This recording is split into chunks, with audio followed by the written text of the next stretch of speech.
नमस्कार श्रोताओं, मैं पापिया भट्टाचार्य, संपादकीय सलाहकार सदीनामा लेकर हाजिर हो गई हूँ 1 अगस्त 2021 का संपादकीय, जिसका शीर्षक है फूलन देवी से जवाहर सरकार तक। इसे लिखा है हमारे संपादक जितेंद्र जितांशु ने।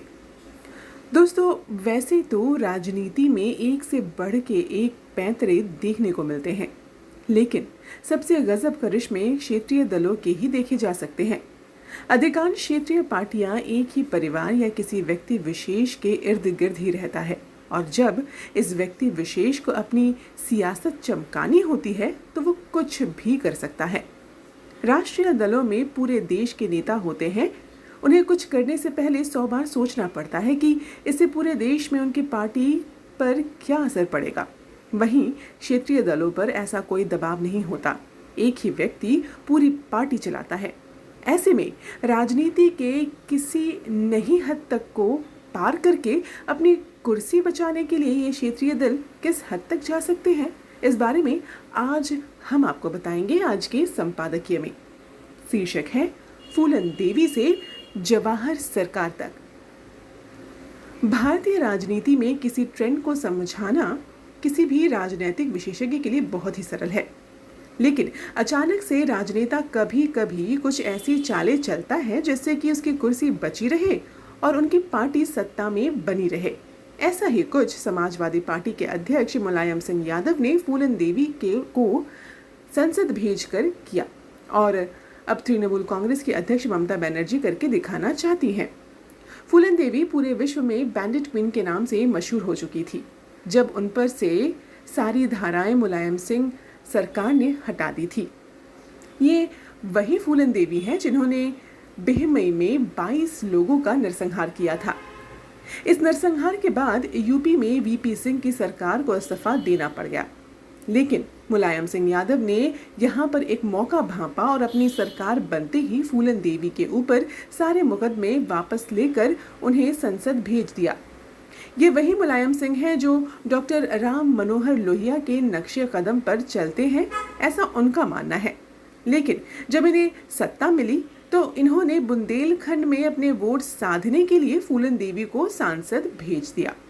एक डाकू को संसद भेजकर मुलायम सिंह यादव ने संविधान का मजाक बनाकर रख दिया। ऐसा ही हाल कुछ बंगाल का भी है, लेकिन कुछ अलग मिजाज में।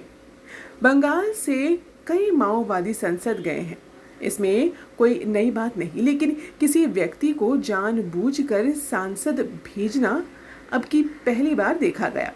राजनीति में इसे पोचिंग कहते हैं, जहां आप अगर खुद किसी बड़े नेता का सामना नहीं कर पाते तो वह अपने जैसे किसी और को भेजकर अपनी खुन्नस निकालते हैं। तृणमूल कांग्रेस के अध्यक्ष माननीय ममता बनर्जी ने टीएमसी के राज्यसभा कोटे से पूर्व प्रसार भारती अधिकारी जवाहर सरकार को मनोनीत किया।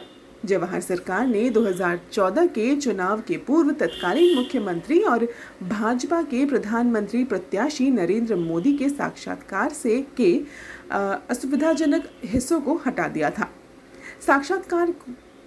साक्षात्कार के जारी होने पर सूचना और प्रसारण मंत्रालय के इशारे पर प्रसारक प्रसार भारती द्वारा 54 मिनट के लंबे साक्षात्कार के अंशों को संपादित करने के बारे में एक विवाद छिड़ गया। 30 मिनट लंबा संपादित साक्षात्कार प्रसारित किया गया था। सार्वजनिक प्रतिक्रिया के बाद प्रसार भारती के तत्कालीन सीईओ जवाहर सरकार ने स्वीकार किया था कि साक्षात्कार के कुछ हिस्सों को संपादित किया गया है। पिछले महीने पूर्व प्रसार भारती सीईओ को पीएम मोदी पर हमला करने के लिए एक फोटोशॉप तस्वीर साझा की थी। 7 जून को जवाहर सरकार ने रिलायंस फाउंडेशन की चेयरपर्सन अनीता अंबानी का अभिवादन करने के लिए आगे झुकते हुए प्रधानमंत्री मोदी की एक फोटोशॉप छवि साझा की, जिसे उन्हें बाद में हटाना पड़ा। कहने को ये है कि तरीका चाहे जो भी हो, भारतीय राजनीति में किसी को क्षेत्रीय पार्टी में दाखिल होकर पद पाने के लिए या तो अपराधी बनना पड़ता है या फिर किसी व्यक्ति विशेष के खिलाफ जोर शोर से बोलना पड़ता है, तभी आप उस क्षेत्रीय पार्टी में अपनी जगह बना सकते हैं। आमीन।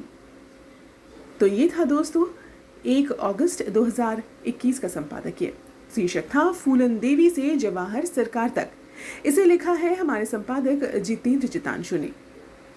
कल एक और नए संपादकीय के साथ हम वापस लौटेंगे। तब तक के लिए नमस्कार।